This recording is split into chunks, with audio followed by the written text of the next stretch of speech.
Welcome to this explainer. We spend so much time talking about the grand narratives of queens and empires, but today we're diving into something completely different. We are going to step back and reconstruct a deeply hidden, yet literally universal human experience. We're going to uncover the gritty, lived reality of how ordinary Victorian women actually navigated their biology in a world that was absolutely bound by secrecy. Think about the stark contrast between the absolute convenience we expect today and the suffocating silence of the past. Today, you walk down a brightly lit pharmacy aisle, and boom, endless, clearly labeled options right at your fingertips. But imagine living in a civilization where just the mere whisper of this completely normal biological reality was strictly forbidden, trapped behind an impenetrable facade of Victorian modesty. It's wild to think about. Section 1. The Myth of Menstrual Madness. So, to really understand their world, we have to first understand their medicine. Doctors back then didn't view this as just a natural shedding of the uterine lining like we do today. Under what was known as the humoral theory, your health depended entirely on balancing four bodily fluids. Menstruation, that was viewed as a necessary systemic purge. They genuinely believed that if the blood didn't flow, it stagnated, literally poisoned the body, and caused fatal diseases like tuberculosis. This natural biological function was heavily pathologized. Dr. John Burns actually wrote in 1811 that it was to be considered as a disease. Let that sink in. This medical mindset painted women as temporary invalids, physically and mentally compromised by their own biology. And honestly, it was a highly convenient belief used to justify keeping them out of higher education and the workforce. And rather than offering any kind of real relief, the medical establishment threw some truly harrowing remedies at women. We're talking sulfuric acid, turpentine, opium, and leeches. It was a reality where medical treatments for what they called female weakness were often way more punishing and definitely more dangerous than the natural cramps that were supposed to be soothing. Section 2. The Physical Reality of Periods.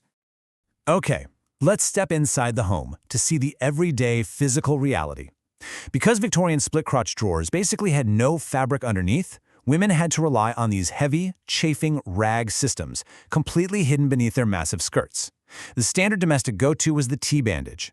It was essentially a cloth folded up like a cravat, pressed against the body, and secured to a string or ribbon tied tightly around the hips. It was bulky, unyielding, and, man, it required constant vigilance.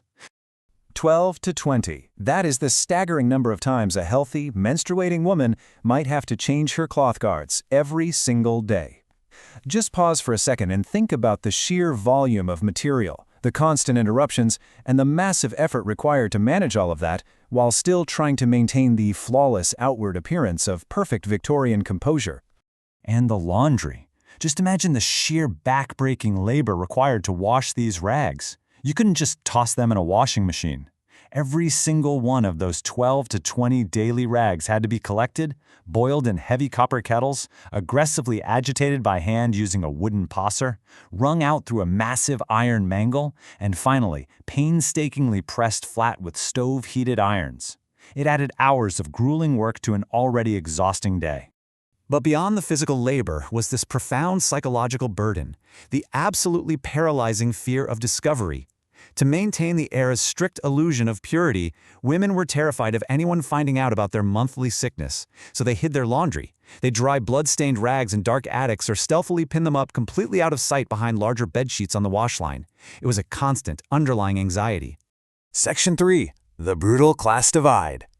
Now, biology might be universal, but the menstrual experience back then was brutally fractured by wealth and class. While the wealthy invalid might rest in complete privacy, wearing silk doily belts, while her maids handled the agonizing laundry, a working-class domestic servant had to survive on tattered rag offcuts, scrubbing them in shared tenement washhouses late at night. And at the very bottom, the institutionalized poor faced unimaginably harsh conditions. It's a profound historical contradiction, really. While elite, middle-class women lived in utter psychological terror of a single visible leak ruining their social standing, the absolute poorest women were stripped of all dignity. In the workhouses, women were denied undergarments and rags entirely. They were literally forced to free bleed onto floors lined with sawdust and hay while doing manual labor. It completely subverted that Victorian ideal of hidden purity, normalizing blood on the factory floor in the most undignified way possible. Section 4. When technology met taboo. So what actually happens when the Industrial Revolution attempts to solve this biological challenge? Well, the results were kind of bizarre. From sanitary aprons in the 1850s to heavy rubber bloomers in the 1870s, up to ladies' elastic doily delts in the 1890s, these mass-marketed commercial inventions clearly prioritize protecting expensive silk gowns and velvet furniture rather than offering any actual comfort to the women who had to wear them. Take the Protecto rubber sanitary bloomers, for example. While these heavy undergarments technically stopped leaks, the sensory reality of wearing them was a daily nightmare. Imagine strapping yourself into thick, unventilated rubber bloomers under layers of heavy wool and petticoats. It trapped heat, chafed the skin terribly, and created a suffocating environment, all just to maintain the era's strict social facade. Absolutely brutal. But finally, right at the end of the century in 1896, we get a massive breakthrough. The first truly disposable antiseptic pads made of cotton and gauze hit the market. Johnson & Johnson debuted Lister's towels, and Hartmann's introduced hygienic toilettes at Harrods. The technology to end the grueling laundry cycles and ditch the chafing rags had officially arrived on store shelves. It should have been a real game-changer overnight. But here is the ultimate tragedy, and really, the defining historical contradiction of this era. The technology to help women finally existed, but the societal taboo was so suffocating that these products commercially failed. The stigma was so intense that women were literally too embarrassed, too terrified, to be seen handing a store clerk the money for them. The silence of the civilization entirely overpowered its own technological progress. Section 5. Breaking the silent cycle. So how did humanity finally break through this massive wall of stigma? Well, it took the absolute chaos and sheer necessity of a world war. While treating wounded soldiers in World War I, brave nurses realized that the highly absorbent cellulose surgical bandages they were using were perfect for their own cycles. They repurposed them, completely bypassing the old taboos, which directly led to the successful commercial launch of Kotex pads in 1920, finally pushing disposable hygiene into the mainstream. Now, while we've obviously moved far beyond the days of rubber aprons and toxic mercury treatments, it is absolutely fascinating to realize how much of that Victorian instinct to hide our biology still echoes in today's society. Sure, we don't use tea bandages anymore, but millions of people worldwide still face period poverty. And that ingrained cultural instinct to, say, hide a tampon up your sleeve before walking to the restroom, that is a direct behavioral descendant of the Victorian woman stealthily drawing her rags hidden behind a bedsheet. Which brings us to the end of our explainer, and I want to leave you with this final, provocative thought to ponder.